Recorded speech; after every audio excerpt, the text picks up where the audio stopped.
Assalamu Walaikum. Hello friends, how are you? Welcome back to my another video.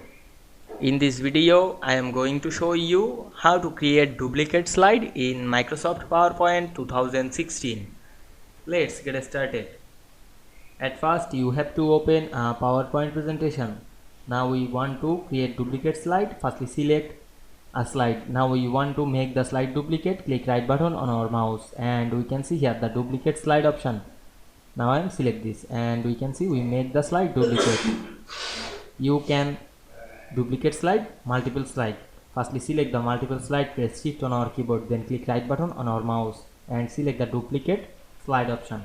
And we can see we duplicate slide multiple very easily. I hope you enjoyed the video. Please like, comment, share and subscribe my channel. Thanks for watching.